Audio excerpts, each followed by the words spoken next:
O Senhor esteja convosco. Ele está no meio de nós. Proclamação do Evangelho de Jesus Cristo, segundo Mateus. Glória a vós, Senhor.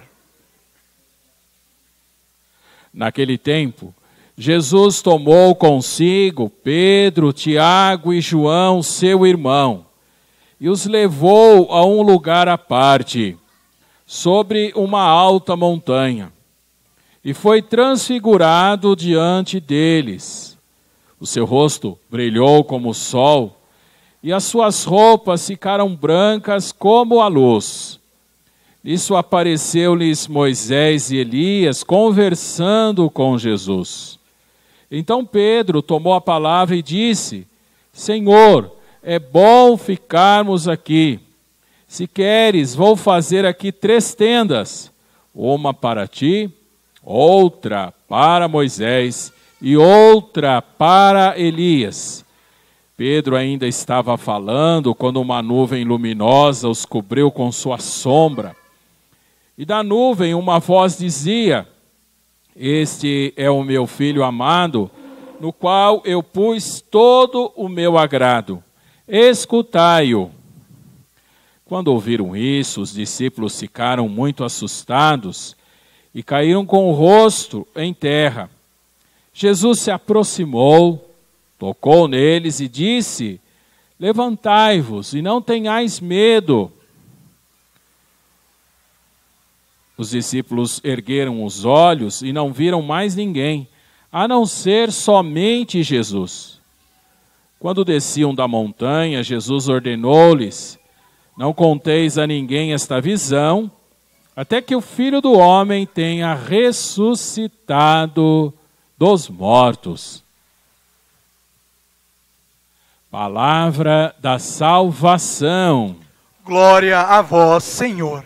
Sentamos um pouquinho, meus caros irmãos e irmãs, acompanhamos esse evangelho, chamado Evangelho da Transfiguração. Hoje se celebra o dia da Transfiguração. Todo ano, toda vez, ou melhor, quando a Transfiguração é no dia 6 de agosto, exatamente hoje. Quando ela cai de domingo, se celebra de domingo, como nós estamos vendo nesse momento, nessa missa.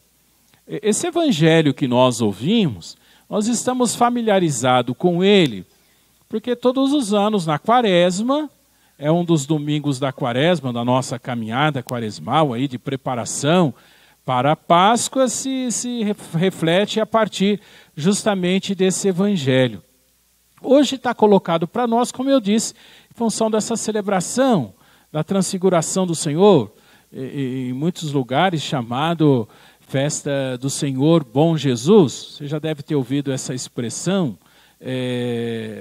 essa invocação de Jesus transfigurado como sendo o Senhor Bom Jesus. O sentido para a nossa reflexão no tempo comum, na que nós estamos, é olharmos principalmente essa palavra do próprio Deus, dizendo para nós: esse é meu filho amado. E Deus nos dá um conselho: escutai-o. O que significa escutar Jesus nas nossas vidas?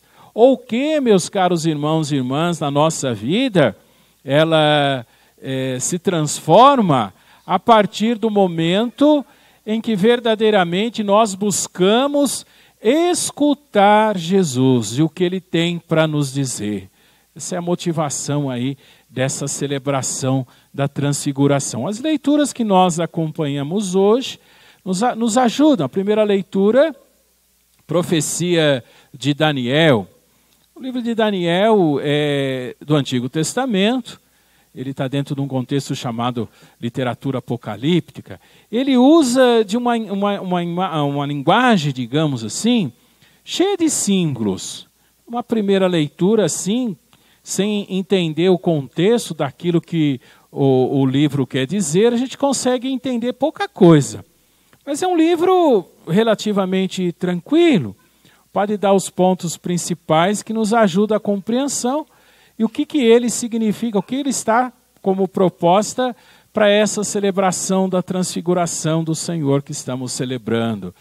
Como eu disse, o livro de Daniel do Antigo Testamento, ele foi escrito mais ou menos entre 200 e 160 antes de Cristo, quando o povo de Israel vivia sobre uma situação de forte perseguição. Tinha lá o rei chamado Antíoco, na época que ele escreve, o Antíoco IV. Esse rei, ele era da dinastia Seleucida, originária do império de Alexandre Magno, que se esfacelou após a morte do mesmo.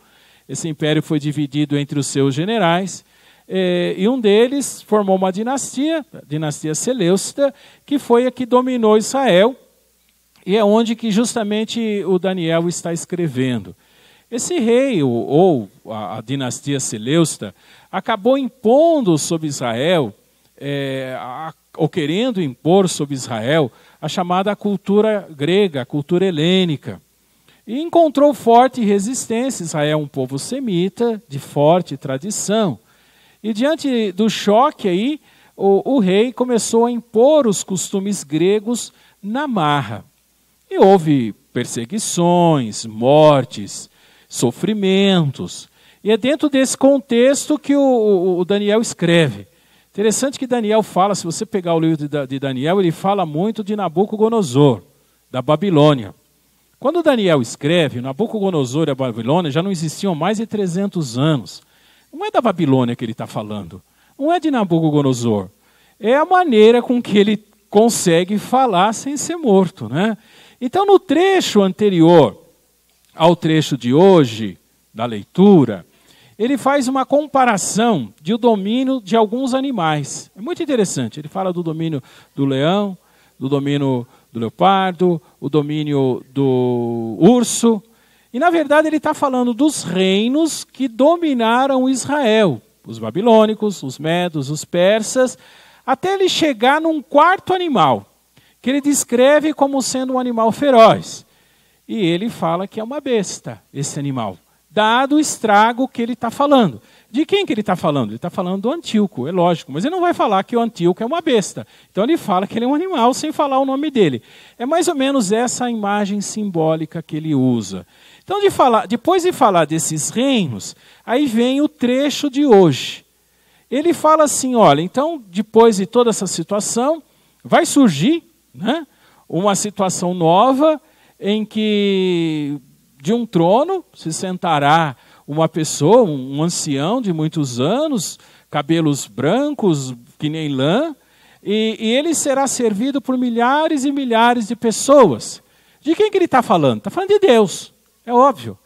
E ele fala que vai surgir alguém como o Filho do Homem, esse sim, vai encontrar, vai ser um rei, e vai receber, na verdade, a expressão que ele usa aqui a ele, a esse Filho do Homem, será dada o poder, a glória e a realeza. E todos os povos, nações e línguas o serviam. O seu poder é um poder eterno, não lhe será tirado. E o seu reino, um reino que não se dissolverá.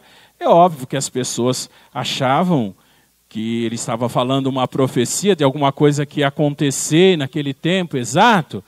Na verdade aconteceu sim, surgiu entre os israelitas um líder da família dos Macabeus.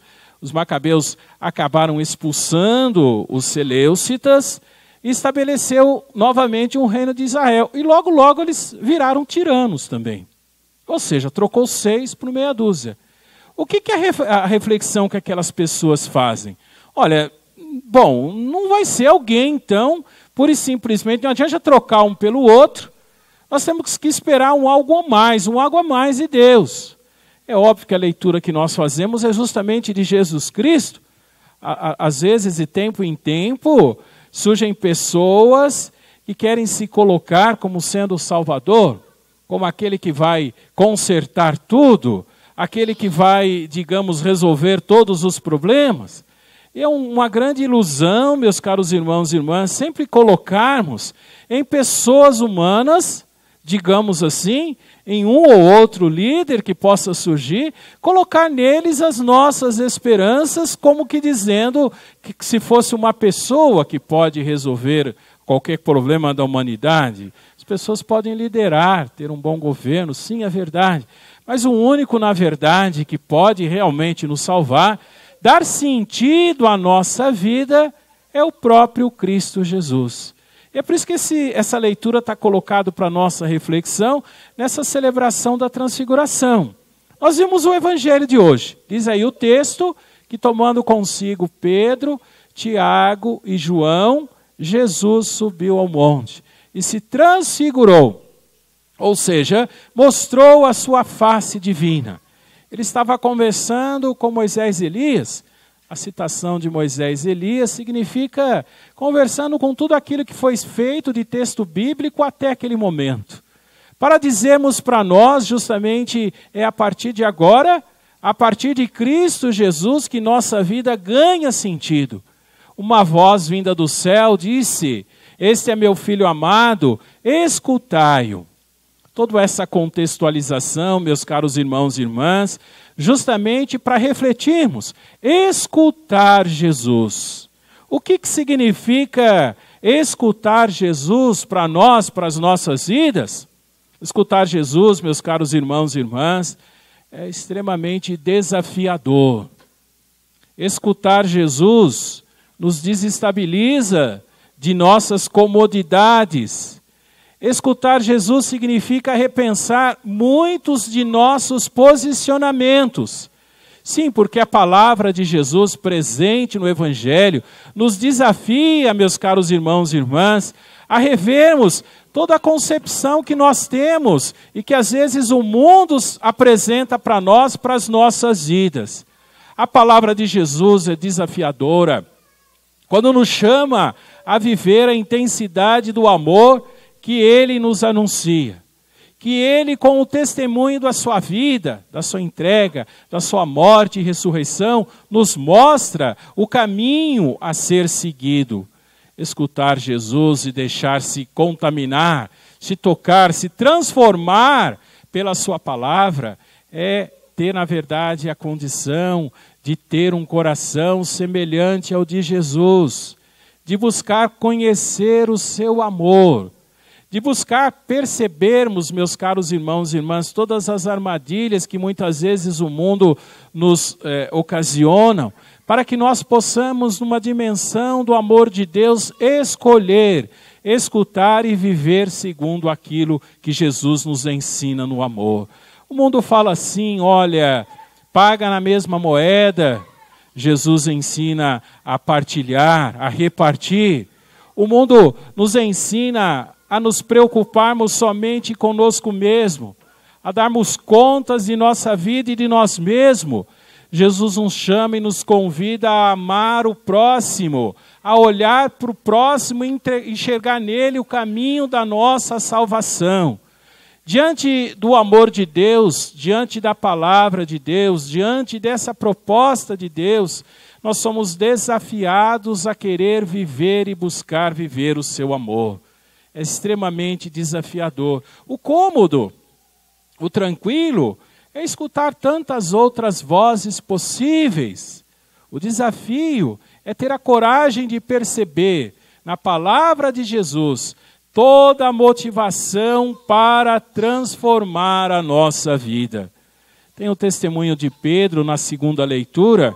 Pedro escreveu aí esse trecho, uma comunidade, muitos anos depois da ressurreição de Jesus, e as pessoas estavam se questionando se Jesus não era uma invenção, se de fato teria que ser daquela maneira mesmo. Aí Pedro responde, não é invenção humana, não é fábula, não é mito. Eu fui testemunha ocular, tive junto com ele. E ele narra justamente esse episódio dele subir na montanha junto com Jesus. O próprio Deus falando, este é meu filho, é ele que nós devemos escutar. Qual a voz que você escuta? É a voz de Jesus? Você deixa de fato Jesus chegar até o fundo do seu coração? Você tem a coragem diante daquilo que Jesus nos ensina?